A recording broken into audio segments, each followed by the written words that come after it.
Hello प्रिय मित्र जनों, सज्जनों तथा माननीय जनों, आप सभी को मेरा प्यार भरा नमस्कार। उम्मीद है कि आप सब बिल्कुल स्वस्थ होंगे और वक्त अच्छी ही गुजर रही होगी। तो चलिए आज की टॉपिक कलियुग के अंत में जो प्रलय होगा उसे किस तरह फरमाया गया है पुराणों में, इसी विषय पर चर्चा करेंगे। आइए टॉपिक को शुरू करते हैं। क्या कहता है पुराण प्रलय के बारे में, जानिए रहस्य। सृष्टि के आदिकाल में न सत था न असत, न वायु था न आकाश, न मृत्यु थी और न अमरता, न रात थी न दिन। उस समय केवल वही एक था जो वायु रहित स्थिति में भी अपनी शक्ति से सांस ले रहा था। उसके अतिरिक्त कुछ नहीं था। प्रलय का अर्थ होता है संसार का अपने मूल कारण प्रकृति में सर्वथा लीन हो जाना। प्रकृति का ब्रह्म में लय हो जाना ही प्रलय है। ये संपूर्ण ब्रह्मांड ही प्रकृति कही गई है। इसे ही शक्ति कहते हैं। जो जन्मा है वह मरेगा। पेड़ पौधे, प्राणी, मनुष्य, पितर और देवताओं की आयु नियुक्त है। उसी तरह समूचे ब्रह्मांड की भी आयु है। इस धरती, सूर्य, चंद्र सभी की आयु है। आयु के इस चक्र को समझने वाले समझ सकते हैं कि प्रलय क्या है। प्रलय भी जन्म और मृत्यु और पुनर्जन्म की एक प्रक्रिया है। जन्म एक सृजन है तो मृत्यु एक प्रलय। पल प्रतिपल प्रलय होती रहती है, किंतु जब महाप्रलय होता है तो संपूर्ण ब्रह्मांड वायु की शक्ति से एक ही जगह खिंचाकर एकत्रित होकर भस्मीभूत हो जाता है। तब प्रकृति अणु वाली हो जाती है, अर्थात सूक्ष्म अति सूक्ष्म अणु रूप में बदल जाती है। अर्थात संपूर्ण ब्रह्मांड भस्म होकर पुनः पूर्व की अवस्था में हो जाता है। जबकि सिर्फ ईश्वर ही विद्यमान रह जाते हैं। न ग्रह होते हैं, न नक्षत्र, न अग्नि, न जल, न वायु, न आकाश और न जीवन। अनंत काल के बाद पुनः सृष्टि प्रारंभ होती है। कलियुग के अंत में होगी प्रलय। तब कैसा होगा माहौल। श्रीमद् भागवत के 12 स्कंध में कलियुग के धर्म के अंतर्गत श्री शुकदेव परीक्षित जी से कहते हैं, ज्यों ज्यों घोर कलियुग आता जाएगा त्यों त्यों उत्तरोत्तर धर्म, सत्य, पवित्रता, क्षमा, दया, आयु, बल और स्मरण शक्ति का लोप होता जाएगा। अर्थात लोगों की आयु भी कम होती जाएगी जब कलिकाल बढ़ता चला जाएगा। कलियुग के अंत में जिस समय कल की अवतार अवतरित होंगे उस समय मनुष्य की परम आयु केवल 20 या 30 वर्ष होगी। जिस समय कल की अवतार आएंगे चारों वर्णों के लोग शूद्रों के समान हो जाएंगे। गोएं भी बकरियों की तरह छोटी छोटी और कम दूध देने वाली हो जाएगी। वर्षा नहीं हुआ करेगी, भयंकर तूफान चला करेंगे। कलियुग के अंत में भयंकर तूफान और भूकंप ही चला करेंगे। लोग मकानों में नहीं रहेंगे, लोग गड्ढे खोद कर रहेंगे। धरती का 3 हाथ अंश अर्थात लगभग 4.5 फुट नीचे तक धरती का उपजाऊ अंश नष्ट हो जाएगा। कलियुग का अंत होते होते मनुष्यों का स्वभाव गधों जैसा हो जाएगा। लोग प्राय गृहस्थी का भार ढोने वाले और विषयी हो जाएंगे। ऐसी स्थिति में धर्म की रक्षा करने के लिए सद्गुण स्वीकार करके स्वयं भगवान अवतार ग्रहण करेंगे। सूक्ष्मवेद अनुसार राजा हरिश्चंद्र जी, जो वर्तमान में स्वर्ग के अंदर है, वही श्री विष्णु जी की आज्ञा से कल्कि नामक अवतार धारण कर आवेंगे।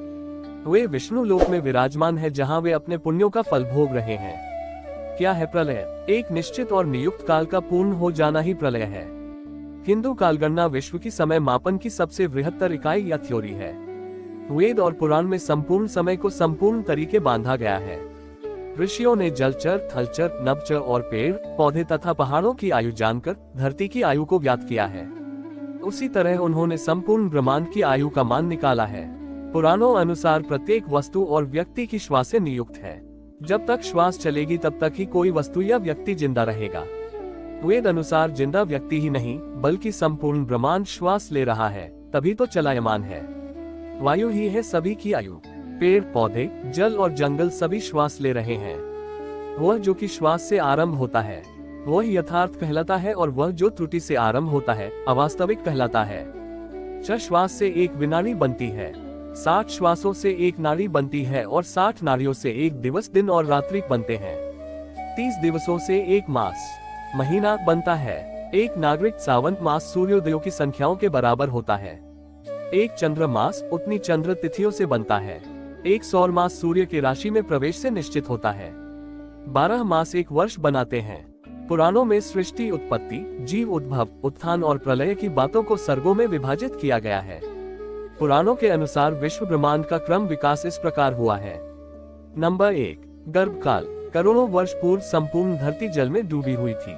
जल में ही तरह तरह की वनस्पतियों का जन्म हुआ और फिर वनस्पतियों की तरह ही एक कोशीय बिंदु रूप जीवों की उत्पत्ति हुई, जो न नर थे और न मादा। नंबर 2, शैशव काल। फिर संपूर्ण धरती जब जल में डूबी हुई थी, तब जल के भीतर अम्बीस, अंडज, जरायुज, सरीसृप, रेंगने वाले केवल मुख और वायु युक्त जीवों की उत्पत्ति हुई।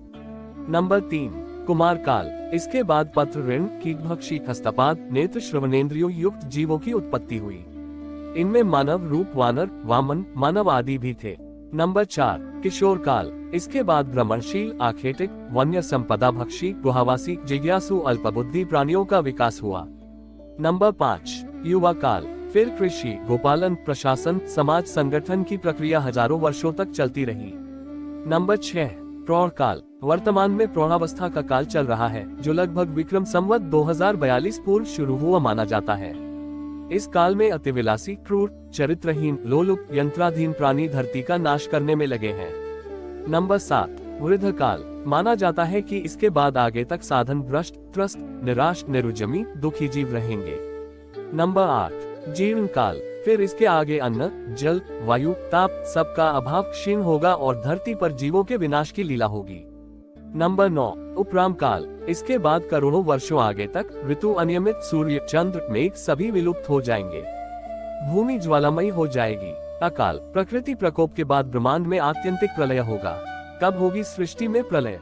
समय का सबसे छोटा मापन त्रिसरेणु होता है, उससे बड़ा त्रुटि, उससे बड़ा वेद, उससे बड़ा लावा, उससे बड़ा निमेष, उससे बड़ा क्षण, उससे बड़ा काष्ठा, उससे बड़ा लघु, उससे बड़ा दंड, उससे बड़ा मुहूर्त, उससे बड़ा याम, उससे बड़ा प्रहर, प्रहर से बड़ा दिवस, दिवस से बड़ा अहोरात्रम, उससे बड़ा पक्ष कृष्ण पक्ष, शुक्ल पक्ष, पक्ष से बड़ा मास, 2 मास मिलकर एक ऋतु, ऋतु से बड़ा अयन, अयन से बड़ा वर्ष, वर्ष से बड़ा दिव्य वर्ष देवताओं का वर्ष, उससे बड़ा युग, 4 युग मिलाकर महायुग, महायुग से बड़ा मनवंतर, उससे भी बड़ा कल्प और सबसे बड़ा ब्रह्मा का दिन और आयु।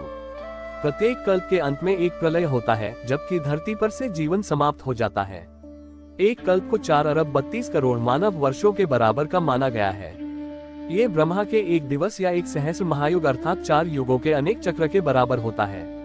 आधुनिक वैज्ञानिकों ने ब्रह्मांड की आयु अनुमानित 13 अरब वर्ष बताई है। 4 अरब वर्ष पूर्व जीवन की उत्पत्ति मानी गई है।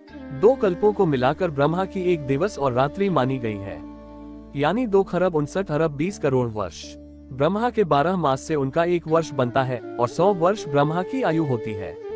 इसे इस तरह भी समझा जा सकता है, मनुष्य का एक मास, पितरों का एक दिन रात, मनुष्य का एक वर्ष, देवता का एक दिन रात, मनुष्य के 30 वर्ष, देवता का एक मास, मनुष्य के 360 वर्ष, देवता का एक वर्ष अर्थात दिव्य वर्ष, मनुष्य के 4,32,000 वर्ष, देवताओं के 1200 दिव्य वर्ष अर्थात एक कलयुग, मनुष्य के 8,64,000 वर्ष, देवताओं के 2,400 दिव्य वर्ष अर्थात एक द्वापर युग, मनुष्य के 12,96,000 वर्ष, देवताओं के 3,600 दिव्य वर्ष अर्थात एक त्रेता युग, मनुष्य के 17,28,000 वर्ष अर्थात देवताओं के 4,800 दिव्य वर्ष अर्थात एक सतयुग। इस सब का कुल योग मानव के 43,20,000 वर्ष अर्थात 12,000 दिव्य वर्ष अर्थात एक महायुग या एक चतुर्युगी चक्र। इसी प्रकार 71 युगों का एक मनवंतर होता है, जिसका मान 30,67,20,000 मानव वर्ष होता है। प्रत्येक मनवंतर के अंत में सतयुग के बराबर अर्थात 17,28,000 वर्ष की संध्या होती है। एक मनवंतर के मान 30,67,20,000 वर्ष में संध्या के मान 7,28,000 वर्ष के योग करने पर 30,84,48,000 मानव वर्ष होते हैं, जो संधि सहित एक मनवंतर के मानव वर्ष है। अर्थात संधियुक्त एक मनवंतर में 30,84,48,000 वर्ष होते हैं। ऐसे ही जब 14 मनवंतर व्यतीय होते हैं तब एक कल्प पूरा होता है। यही एक कल्प ब्रह्मा जी के एक दिन के बराबर होता है। कितने प्रकार की है प्रलय? हिंदू पुराणों में प्रलय के 4 प्रकार बताए गए हैं। 1 नित्य, 2 नैमित्तिक, 3 द्विपार्थ और 4 प्राकृत। एक अन्य पौराणिक गणना अनुसार यह क्रम है: 1 नित्य, 2 नैमित्तिक, 3 आत्यंतिक और 4 प्राकृतिक प्रलय। 1 नित्य प्रलय। वेदांत और पुराणों के अनुसार जीवों की नित्य होती रहने वाली मृत्यु को नित्य प्रलय कहते हैं। जो जन्म लेते हैं उनकी प्रतिदिन की मृत्यु अर्थात प्रतिपल सृष्टि में जन्म और मृत्यु का चक्र चलता रहता है। कई तरह की प्राकृतिक आपदाओं को भी नित्य प्रलय के अंतर्गत रखा जाता है। ये छोटी मोटी जल प्रलय भी हो सकती है और तूफान भी। प्रत्येक मौसम या ऋतु के बदलाव के वक्त ये प्रलय होती रहती है। व्यक्ति के भीतर भी नित्य प्रलय चलती रहती है। इस वक्त धरती और ब्रह्मांड में प्रति सेकंड नित्य प्रलय जारी है। 2 आत्यंतिक प्रलय। आत्यंतिक प्रलय योगी जनों के ज्ञान के द्वारा ब्रह्म में लीन हो जाने को कहते हैं, अर्थात मोक्ष प्राप्त कर उत्पत्ति और प्रलय चक्र से बाहर निकल जाना ही आत्यंतिक प्रलय है। मृत्यु से बढ़कर है मोक्ष। 3. नैमित्तिक प्रलय। वेदांत के अनुसार प्रत्येक कल्प के अंत में होने वाला तीनों लोकों का क्षय या पूर्ण विनाश हो जाना नैमित्तिक प्रलय कहलाता है। पुराणों अनुसार जब ब्रह्मा का एक दिन समाप्त होता है तब विश्व का नाश हो जाता है। एक कल्प को ब्रह्मा का एक दिन माना जाता है। इसी प्रलय में धरती या अन्य ग्रहों से जीवन नष्ट हो जाता है। नैमित्तिक प्रलय काल के दौरान कल्प के अंत में आकाश से सूर्य की आग बरसती है। इनकी भयंकर तपन से संपूर्ण जल राशि सूख जाती है। समस्त जगत जलकर नष्ट हो जाता है। इसके बाद संवर्तक नाम का मेघ अन्य मेघों के साथ 100 वर्षों तक बरसता है। वायु अत्यंत तेज गति से 100 वर्ष तक चलती है। उसके बाद धीरे धीरे सब कुछ शांत होने लगता है। तब फिर से जीवन की शुरुआत होती है।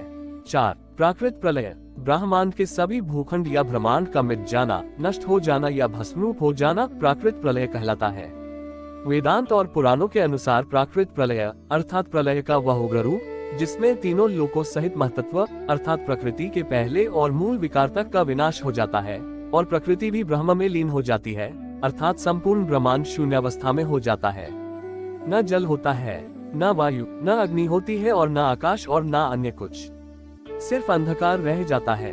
पुराणों अनुसार प्राकृतिक प्रलय ब्रह्मा के 100 वर्ष बीतने पर अर्थात ब्रह्मा की आयु पूर्ण होते ही सब जल में लय हो जाता है। कुछ भी शेष नहीं रहता। जीवों को आधार देने वाली ये धरती भी उस अगाध जल राशि में डूबकर जलरूप हो जाती है। उस समय जल अग्नि में, अग्नि वायु में, वायु आकाश में और आकाश महतत्व में प्रविष्ट हो जाता है। महतत्व प्रकृति में, प्रकृति पुरुष में लीन हो जाती है। उक्त 4 प्रलयों में से नैमित्तिक एवं प्राकृतिक महाप्रलय ब्रह्मांडों से संबंधित होते हैं तथा शेष 2 प्रलय देहधारियों से संबंधित हैं। प्रलय काल में पृथ्वी जल में, जल अग्नि में, अग्नि वायु में और वायु आकाश में लीन होकर पुनः बिंदु रूप में आ जाती है। यही संकोच और विस्तार प्रलय और सृजन है तथा प्राणी मात्र में जन्म और मृत्यु है। बिंदु रूप ब्रह्मा वामा शक्ति है क्योंकि वही विश्व का वमन यानी उत्पन्न करती है। इस तरह ब्रह्मा के 15 वर्ष व्यतीत होने पर एक नैमित्तिक प्रलय होता है। फिर ब्रह्मा के 100 वर्ष व्यतीत होने पर तीसरा प्रलय होता है जिसे द्विपार्थ कहा गया है। ब्रह्मा के 50 वर्ष को एक परार्थ कहा गया है। इस तरह 2 परार्ध यानी एक महाकल्प। ब्रह्मा का एक कल्प पूरा होने पर प्रकृति, शिव और विष्णु की एक पलक गिर जाती है, अर्थात उनका एक क्षण पूरा हुआ। तब तीसरे प्रलय द्विपार्थ में मृत्युलोक में प्रलय शुरू हो जाता है। फिर जब प्रकृति, विष्णु, शिव आदि की एक सहस्त्रबार पलकें गिर जाती हैं, तब एक दंड पूरा माना गया है। ऐसे 100 दंडों का एक दिन, प्रकृति का एक दिन माना जाता है। तब चौथा प्रलय प्राकृत प्रलय होता है जब प्रकृति उस ईश्वर ब्रह्म में लीन हो जाती है, अर्थात संपूर्ण ब्रह्मांड भस्म होकर पुनः पूर्व की अवस्था में हो जाता है, जबकि सिर्फ ईश्वर ही विद्यमान रह जाते हैं। न ग्रह होते हैं, न नक्षत्र, न अग्नि, न जल, न वायु, न आकाश और न जीवन। अनंत काल के बाद पुनः सृष्टि प्रारंभ होती है। तो मेरे प्रिय मित्रों, सज्जनों तथा माननीय जनों, आज की ये टॉपिक आप लोगों को कैसी लगी कमेंट करके जरूर बताइए और वीडियो को लाइक शेयर के साथ साथ चैनल को भी कृपया सब्सक्राइब करके हमें मोटिवेशन प्रदान कर दीजिएगा। फिर मिलेंगे अगली वीडियो में ऐसे ही कुछ एक और रोचक और ज्ञानवर्धक विषय लेकर। तब तक आप सबको श्री भगवान का दिव्य आशीष प्रदान होते रहे। वीडियो को अंतिम क्षणों तक देखने के लिए आप सभी को बहुत बहुत धन्यवाद। जय श्री कृष्ण। राधे राधे कृष्ण।